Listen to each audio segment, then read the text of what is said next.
नमस्कार दोस्तों, हम सबको पता है कि कोविड-19 एक बहुत बड़ी महामारी के रूप में हमारे सामने खड़ा है।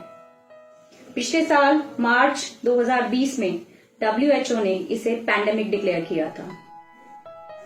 During this time, whole of the year almost 145 million people have been infected और इसमें से लगभग 3 मिलियन लोग डेथ के या मृत्यु के शिकार हो गए हैं जस्ट बिकॉज ऑफ कोविड-19। अब कोविड-19 जब से हमारी लाइफ में है तब से हमें पता है इसकी prevention is better than cure. अब प्रिवेंशन के लिए मास्क पहनना, 2 गज की दूरी बनाए रखना, सोशल डिस्टेंसिंग रखना, इसके साथ साथ हाथों को बार बार धोना या सैनिटाइज करना, दीज आर द ऑप्शंस। ये बच्चे बच्चे को पता है और सब ये कर भी रहे हैं। बट क्या कोई ऐसी चीज है या क्या कोई ऐसा इलाज है जो कि इसका पक्का उपाय बन जाए? Friends, vaccine, vaccine and vaccine, this is the only solution. जब तक वैक्सीनेशन नहीं है या जब तक कोई पेशेंट वैक्सीनेटेड नहीं है तब तक इसका कोई इलाज नहीं है। So vaccine is the only solution at present. और वैक्सीन में भी एक्चुअल में बहुत सारे लोगों को बहुत सारे वहम रहते हैं कि वैक्सीन का ये साइड इफेक्ट है, वो साइड इफेक्ट है। Friends, vaccination is the only solution. Side effect जितने भी हों बट बीमारी से तो डेफिनेटली कम है। और हमें भी पता है कि जब भी कोई वैक्सीनेशन होता है, इवन आप अपने बच्चे को वैक्सीनेशन कराने जाते हैं, डीपीटी का वैक्सीनेशन जब लगता है तो जो पेरेंट्स वैक्सीनेशन करा चुके हैं अपने बच्चे को, उनको पता होगा कि डीपीटी के वैक्सीनेशन के बाद बच्चे को फीवर भी आता है, बच्चा तंग भी रहता है, पेन भी रहती है, but still we get our child vaccinated क्योंकि benefits are much more as compare to side effects. Same principle applies to COVID-19 vaccination also. Vaccination के साइड इफेक्ट्स बहुत कम हैं, बट इसका बेनिफिट बहुत ज्यादा है। So definitely we have to go for vaccination. आज का मेरा टॉपिक वैक्सीनेशन इन प्रेगनेंसी और लैक्टेशन माने ब्रेस्ट फीडिंग फीमेल्स के ऊपर जारी रहेगा। आगे बढ़ने से पहले थोड़ी सी बात मैं करना चाहूंगी वैक्सीनेशन के प्रिंसिपल पे। अब वैक्सीन आखिर होती क्या है?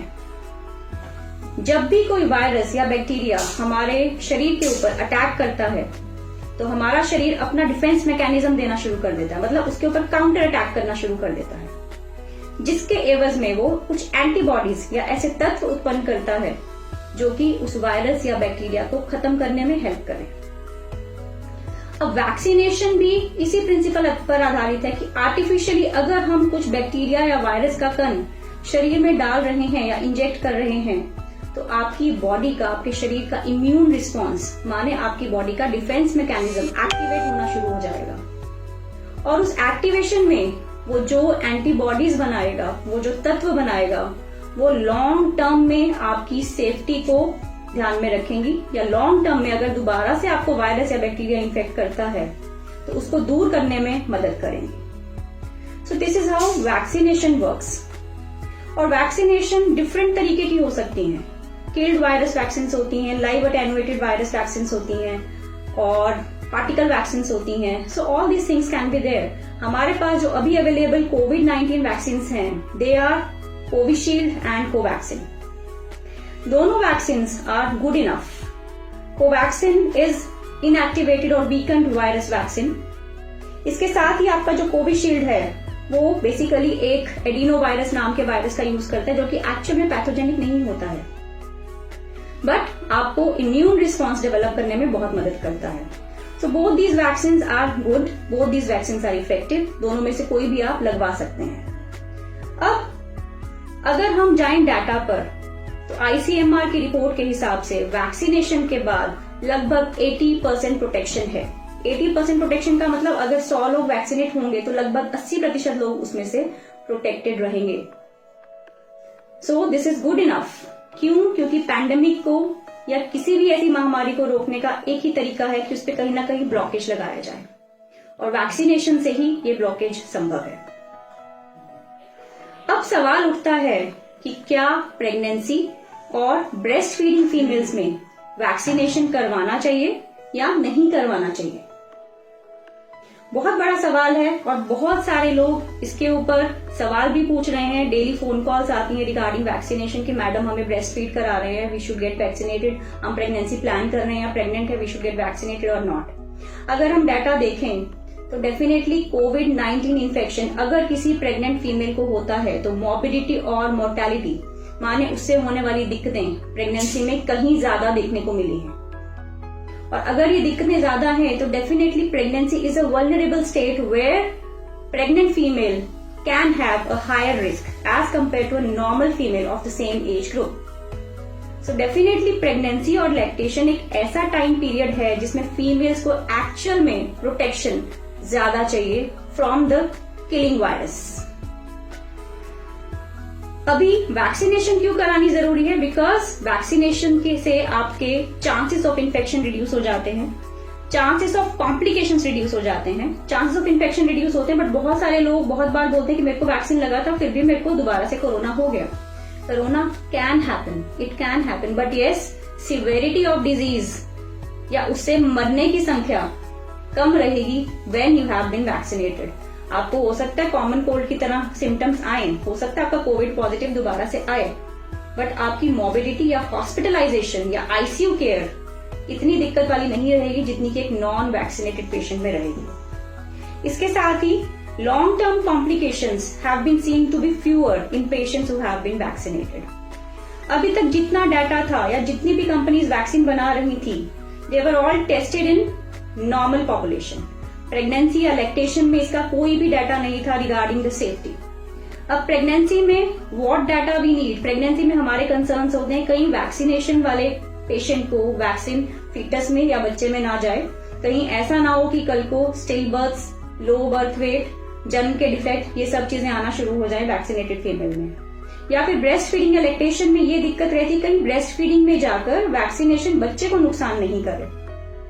बट दीज कंसर्न्स अगर हम वायरस जो हम यूज कर रहे हैं, अगर हम देखें तत्व जिससे वैक्सीन बना है, अगर उस चीज की डिटेल में जाएं तो the risk to pregnancy, risk to the foetus, foetus माने unborn child, and risk to breast feeding baby are quite low. कोई भी ऐसा रिस्क देखा नहीं गया है। Indian studies are not there. Covaxin या कोविशील्ड के ऊपर हमारी अभी तक कोई भी सेफ्टी डाटा नहीं है, but yes safety data from USA is actually reassuring. जितनी भी प्रेग्नेंट फीमेल्स यूएसए में वैक्सीनेट हुई हैं, safety data is much more reassuring, जो कि बोलता है कि आप प्रेगनेंसी और लैक्टेशन में पेशेंट्स को वैक्सीनेट कीजिए। Although as I told Indian studies अभी हमारे पास नहीं है, but yes till data from Indian studies is available you can still get vaccination, because आपका जो भी रिस्क बेनिफिट रेशियो है, कोई भी चीज अगर हम इंट्रोड्यूस करते हैं that we have to look into कि रिस्क कितना है, बेनिफिट कितना है। If we see into the risk-benefit ratio of vaccination, the benefit is much more as compared to the potential risk to the pregnant females and lactating females in case of COVID-19 vaccination. So yes, of course, you can go for vaccination in case you understand कि क्या कुछ है, क्या studies हैं, कितनी detail में वो studies हो रखी हैं। बहुत सारी सोसाइटीज हैं, इंटरनेशनल सोसाइटीज हैं, अमेरिकन सोसाइटी है, फिगो है, so they are all recommending vaccination for pregnancy and lactating women. But yes इस टाइम पे because Indian data is lacking, so ministry of health and family welfare is still not recommending कि vaccination pregnancy में होना चाहिए। We are still barring patients who are pregnant and lactating from vaccination. But yes शायद कुछ time में ये guideline भी change हो और may be are pregnant and lactating females may be benefited when ministry of health and family welfare gives a green signal for vaccination for all these females. हम सभी उसी की वेट में हैं। बट यस अगर आपको वैक्सीनेशन लेना है तो you can take depending on how much you understand कि रिस्क कितना है और बेनिफिट कितना है। So I personally recommend that you should be vaccinated in case आप हाई रिस्क कैटेगरी में आ रहे हैं। अब बहुत सारे और सवाल भी जुड़े हैं वैक्सीनेशन के रिलेटेड, जो शायद हमें परेशान करते हैं कि एक्चुअल में हमें वैक्सीनेशन लेना चाहिए कि नहीं चाहिए। सबसे पहला सवाल फीमेल्स का जो रहता है कि is there any time period when vaccination should not be given. Suppose menstruation है तो उस टाइम पे वैक्सीनेशन लेना है कि नहीं लेना है। Friends, there is no correlation of vaccination with menstruation. आप पीरियड के किसी भी टाइम पर वैक्सीनेशन ले सकते हैं। इसके साथ ही जो फीमेल्स प्रेग्नेंट होना चाह रही हैं या प्रेगनेंसी प्लान कर रही हैं, there may be a concern कि क्या प्री कंसेप्शनल पीरियड में वैक्सीनेशन लेना जरूरी है या वैक्सीनेशन ले सकते हैं। Yes, of course, you can be vaccinated in the pre-conceptional period. आप उसके बाद अपना प्रेगनेंसी प्लान कर सकते हैं। And of course, in patients who are undergoing treatment for infertility, जो fertility treatments ले रहे हैं और जो अपना embryo transfer या कुछ और procedure प्लान कर रहे हैं, they can also be vaccinated prior to their procedures.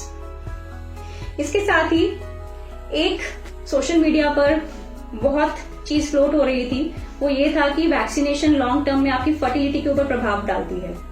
It is not like that. Vaccination is absolutely safe. कोविड-19 डिजीज की अगर हम मृत्यु दर देखें या उसका जो इन्फेक्शन रेट देखें, that is much more torturous as compare to vaccination. So vaccination has to be given, stressing again and again. इसके साथ ही कुछ लोगों का मानना है कि प्रेगनेंसी टेस्ट किया जाना चाहिए वैक्सीनेशन से पहले कि नहीं किया जाना चाहिए। रूटीन में you don't need to undergo any kind of pregnancy test before getting vaccination. And अगर कोई प्रेगनेंसी वाली फीमेल को या प्रेग्नेंट फीमेल को गलती से वैक्सीनेशन चला जाता है तो उसका क्या करना चाहिए? क्या अवॉइड करना चाहिए?